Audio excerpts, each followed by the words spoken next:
শুভ শারদিয়া জানিয়ে আজ মহাসপ্তমীর শুভেচ্ছা, প্রীতি, ভালোবাসা এবং প্রত্যেকের পুজো ভালো কাটুক আন্তরিক এই কামনাই রাখি। বাঙালির শ্রেষ্ঠ উৎসবের আজকের দিনটা আমরা জানি যে আজকের দিনটাকে বলা হয় পুজোর প্রাণকেন্দ্র। তার অনেকগুলো কারণ আছে। মূলত এই পুণ্যতিথিতে মহামায়ার প্রাণ প্রতিষ্ঠা হয়, নবপত্রিকা স্নান হয়, কল্পারম্ভ হয় এবং নানা আচার অনুষ্ঠানের মাধ্যমে দেবীকে আহ্বান করা হয়। দেবীর চক্ষুদান প্রাণ প্রতিষ্ঠা সপ্তমী তিথিতেই হয়। আর এই সপ্তমী পূজার শুরু হয় ভোরে কল্পারম্ভের মাধ্যমে। কল্পারম্ভের মানে পুজোর সূচনা। পঞ্চগব্য, পঞ্চশুদ্ধি, পঞ্চপ্রাণ এবং পঞ্চ ঋষি মন্ত্রোচ্চারণের মাধ্যমে এই আচার সম্পন্ন হয়। পূর্ণ চন্দ্র পঞ্জিকা অনুসারে আজ বেলা 12:27 পর্যন্ত রয়েছে সপ্তমী তিথি।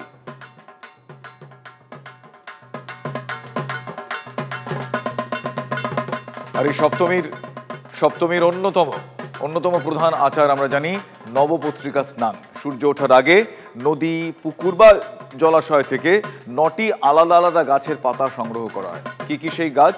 সেই গাছগুলি হলো কলা, কচু, হলুদ, ধান, মান, জয়ন্তী, বেল, ডালিম এবং অশোক।